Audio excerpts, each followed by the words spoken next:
मां की आवाज वो कभी भी कर्कश नहीं होती। जब वो डांटती भी है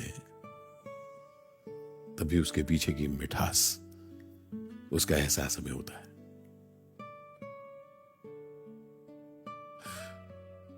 मेरी मां नहीं है, मैं उन्हें बहुत मिस करता हूं। हो सकता है आप में से कई हों जिनकी माताजी नहीं है, हो सकता है आप में से कई हों जिनकी माताएं हैं। आज की बात आप सबके लिए, आज की बात उस आवाज के नाम जो हमें बुलाती नहीं पर वो हमेशा याद रखती है जहां भी हो। नमस्कार, मेरा नाम है आशीष विद्यार्थी और मैं जिंदगी की बातें करने आया हूं आपसे। जैसे मैंने बताया कि मां नहीं है, लेकिन एक वक्त था जब मां थी और मेरे पास मां के फोन आते थे। उस पर नाम लिखा होता था मां। मैं सोचता था कि बाद में कॉल कर लूंगा यार, बहुत बिजी था ना भाई। और फिर कई बार कॉल मिस भी कर देता था, पर मां को पता होता था। जब भी मैं बाद में फोन करता था मां फोन उठा लेती थी। मैंने अपनी जिंदगी में पाया है कि मां का कॉल अमूमन किसी काम के लिए नहीं आता था यार। उनके पास न कोई अर्जेंट खबर थी, न उनकी कोई डिमांड थी।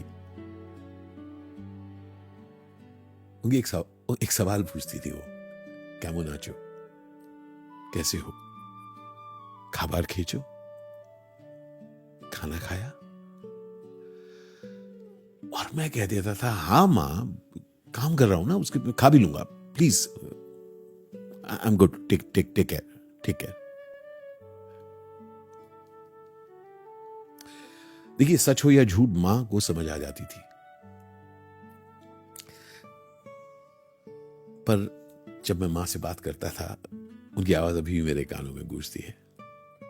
उनकी आवाज में एक अजीब सी शांति थी, जैसे वो पूछ नहीं रही, मुझे याद दिला रही हो कि वो है, कि कोई है जो मेरे आसपास है। मैं उनकी फोन का जवाब लेट देता हूं, फिर भी वो है। मां की खासियत होती है, वो तुम्हारे अचीवमेंट्स नहीं पूछती यार जैसे दुनिया पूछती है, लेकिन वो तुम्हारी थकन या अगर तबीयत खराब हो वो समझ जाती थी। इनफैक्ट अभी जैसे मैं खांसा, मां का जब कॉल होता था तो मैं कभी नहीं खांसता था।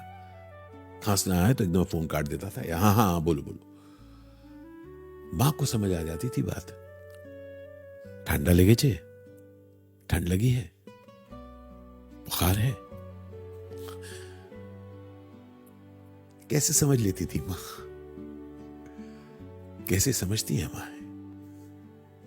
कुछ खास बात तो है उनमें।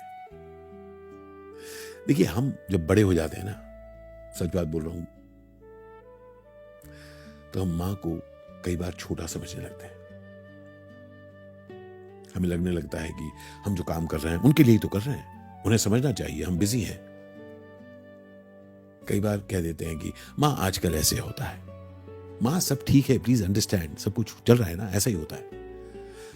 पर सच ये है कि सब ठीक नहीं है ना।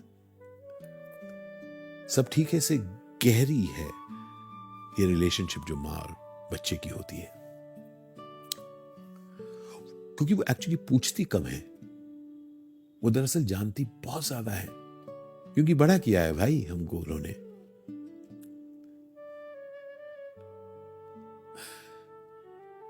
एक पीरियड आता है जब मां की आवाज ना थोड़ी धीमी पड़ जाती है। सवाल वही रहते हैं, लेकिन आवाज और पतली और थोड़ी कमजोर। और तब हमें समझ में आता है कि ये जो शख्स है, जो तुम्हारी मां है, वो अभी तो है पर पता नहीं कब तक रहेंगी, क्योंकि उनकी भी उम्र हो रही है।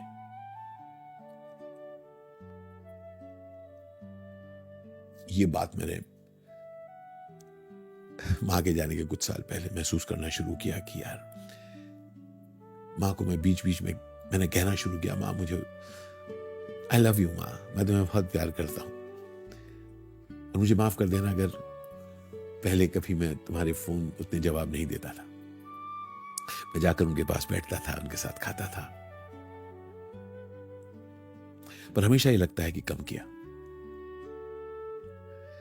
कभी कभी लगता है कि मां सिर्फ मेरा होना सुनना चाहती थी। ये किस्सा आपकी मां का भी है। दरअसल माएं एडवाइस नहीं दे रही, कोई सोल्यूशन नहीं दे रही,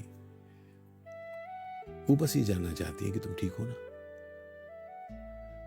और अगर तुम ठीक नहीं हो तो भी उनकी आवाज, तो भी उस ठीक ना होने की आवाज उन तक पहुंच जाती है, और तब उनकी आवाज तुम्हें ठीक फील कराती है।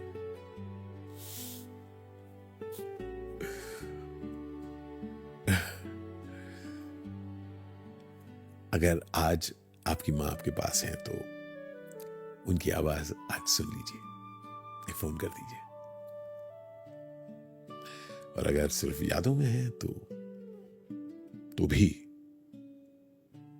उनसे एक बात कर लीजिए। उनको आपकी बात, आपकी आवाज सुनाई देती रहेगी जहां भी हो, ऐसा मैं यकीन रखता हूं। मां है जहां भी है, आपकी, मेरी, हम सबकी, क्योंकि मां की आवाज वो डिस्टेंस और जिंदगी और मौत नहीं मानती, वो हमारे दिल से जुड़ी है, हमारी जिंदगी से जुड़ी है।